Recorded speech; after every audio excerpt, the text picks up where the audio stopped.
Hallelujah. सबको जय मसीह की। आइए हम एक छोटी सी प्रार्थना करते हैं। धन्यवाद धन्यवाद धन्यवाद करते हैं मेरे समर्थी पिता परमेश्वर, इस सुंदर समय के लिए मेरे पिता मैं आपका धन्यवाद करती हूँ मेरे पिता परमेश्वर खुदावन। जितनी भी वाणियाँ मेरे पिता परमेश्वर हम यहाँ पढ़े मेरे पिता परमेश्वर, सबको आशीष मिले मेरे पिता परमेश्वर, और तेरी महिमा और तेरी स्तुति हो मेरे पिता परमेश्वर। भले मुख हमारा हो मेरे पिता परमेश्वर, लेकिन पिता तेरी पवित्र आत्मा से द्वारा हम पिता परमेश्वर सबको ये वाणियाँ बता पाए मेरे पिता परमेश्वर। सारी आदर में हम आपको देते हैं, यीशु के नाम से इस प्रार्थना को मांगते हैं, आमीन। जैसे कि हम पहले 3 वाणियों के बारे में जान चुके हैं कि प्रभु यीशु मसीह सलीब पर हैं, और जब प्रभु यीशु मसीह सलीब पर है इस समय, तो पहली 3 वाणियों में जो है, जो परमेश्वर की आत्मा है वो प्रभु यीशु मसीह के साथ है, और प्रभु यीशु मसीह के साथ है। लेकिन जैसे जब तीसरा पहर आता है, हम मत्ती 27 के 40 वचन में देखते हैं, जब ये दोपहर से लेकर तीसरे पहर तक उस सारे देश में अंधियारा छा रहा। जब ये पृथ्वी बनाई गई, ये सृष्टि बनाई गई, तो उस समय भी प्रभु यीशु मसीह और परमेश्वर साथ में थे। जो भी उन्होंने इस संसार में किया, दोनों साथ में थे। तो लेकिन जब ये समय था, जब परमेश्वर सलीब पर थे, तो इस समय जो परमेश्वर की आत्मा थी वो प्रभु यीशु मसीह के साथ नहीं थी। तब परमेश्वर ने ये शब्द पुकार के कहा था, एली एली लमा शबक्तनी। इसका हिंदी में हम अनुवाद करते हैं, इसका मतलब है, हे मेरे परमेश्वर तूने मुझे क्यों छोड़ दिया। अगर हम ये भी देखते हैं, ये परमेश्वर यीशु मसीह ने एक व्यवस्था को भी पूरा किया, जो हम भजन संहिता 22 और वचन 1 में देखते हैं। उस समय दाऊद ने आत्मा में होकर यही शब्द कहे थे, हे मेरे परमेश्वर तूने मुझे क्यों छोड़ दिया। तो इसमें जो है प्रभु यीशु मसीह हमेशा पिता के साथ रहते थे। यूहन्ना में ये भी लिखा है, मैं पिता से और पिता मुझ में है।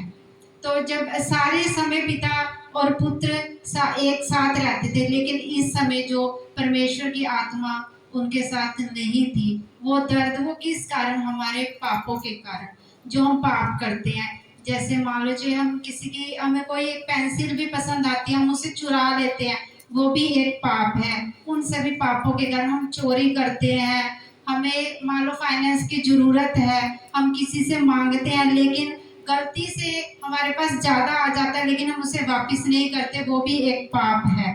तो जो भी है, सारे जितने भी हम पाप करते हैं, चाहे वो गुप्त के पाप हैं, उन सभी पापों के लिए उस समय जब प्रभु यीशु मसीह सूली पे थे, तो वो बिल्कुल मनुष्य के तन में थे। जैसे हम किचन में भी होते हैं, हमारी बहनें किचन में होते हैं, हमारा हाथ जरा सा जल जाता है तो हमें कितना पेन होता है, दर्द होता है। लेकिन हम उस समय प्रभु यीशु मसीह को देखें तो वो कितने दर्द में थे, किसके कारण, हमारे पापों के कारण थे।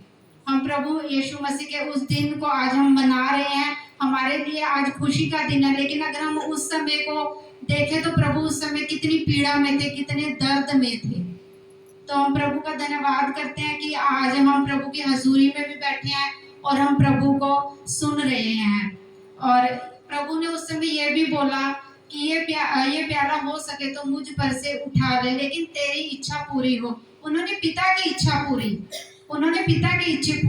पूरी करी। लेकिन हम आज के समय में देखते हैं, अगर हमारे बच्चे अगर हमारा कहना नहीं मानते, हमें कितना दुख होता है कि हमारे बच्चे हमारे कहने में नहीं है। अगर हम आज देखें, हम प्रभु यीशु मसीह में तो हैं, लेकिन हम उनके वचनों के अनुसार नहीं चलते, तो प्रभु को कितना दुख होता होगा, यीशु मसीह को कितना दुख होता होगा कि मेरे बच्चे मेरे अनुसार नहीं चलते। और मान लो अगर हम बाजार में जा रहे हैं, मैं एग्जांपल देती हूँ, हमारा 100 का नोट गिर जाता है तो हमें कितना दुख होता है कि हाय हमारा 100 का नोट गिर गया। हम ढूंढते भी हैं, दोबारा उस रास्ते पे भी जाते हैं, हमें नहीं मिलता।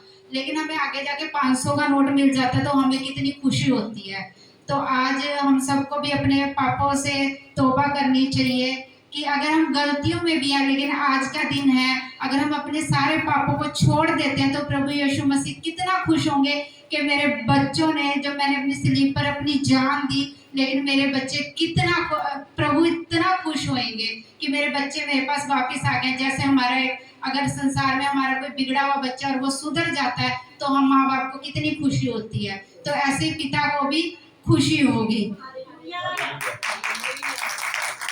हम इसका यशाया 59 का 2 निकालेंगे, उसको पढ़ेंगे।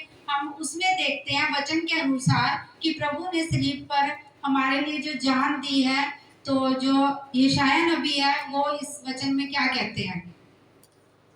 परंतु तुम्हारे अधर्म के कामों ने तुमको तुम्हारे परमेश्वर से अलग कर दिया है, और तुम्हारे पापों के कारण उसका मुंह तुमसे ऐसा छिपा है कि वह नहीं सुनता।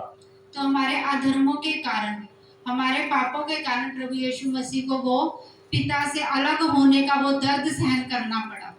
तो जो कि प्रभु चाहे ना भी करते, लेकिन हम मनुष्यों के लिए, क्योंकि हमको उन्होंने बनाया, वो हमसे इतना प्यार करते हैं। तो जब उन्होंने देखा कि संसार में इतना पाप हो चुका है, तो एक मेमना तो प्रभु को भेजना था, तो उसने अपने एक प्यारे पुत्र को हमारे लिए दे दिया। तो हमें भी उस पिता के लिए वो अपने बच्चों से इतना प्यार करते हैं, तो हमें भी अपने पापों को छोड़ना चाहिए।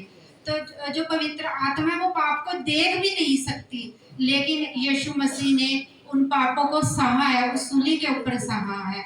हमारी जरा सी उंगली गेट के अंदर भी आ जाती है ना, तो हमें कितना पेन होता है, वो पेन आप सहन कर सकते हो, कितना दर्द होता है। लेकिन उस समय जो प्रभु यीशु मसीह ने हमारे लिए सहा, कि परमेश्वर की आत्मा ने भी उनका साथ छोड़ दिया था हमारे लिए। तो आज हम तौबा करते हैं कि हम प्रभु यीशु मसीह को आज के दिन याद करते हैं, और सभी भाई बहन हो सके थे उस परमेश्वर की उस सूली पर जान देने के लिए, वो जो दर्द था, जो परमेश्वर से अलग हुए थे, तो उन सब को याद करते हैं। हम सारे पापों को आज तौबा करते हैं कि आज के बाद हम कोई भी पाप नहीं करेंगे, और परमेश्वर की आत्मा जैसे प्रभु यीशु मसीह के साथ साथ रहती थी, ऐसे ही हमारे साथ भी रही। और प्रभु यीशु मसीह शुरू से लेकर अंत तक जगत में आए हमारे लिए थे, और अगर हम ही उन पापों से तौबा नहीं करेंगे तो प्रभु यीशु मसीह को कितना दुख होगा। तो इसलिए आज हम सब अपने पापों को सब छोड़ते हैं और प्रभु यीशु मसीह के आज के दिन को मनाते हैं। सबको जय मसीह की। इस वचन से, इस बाणी से सबको आशीष मिले।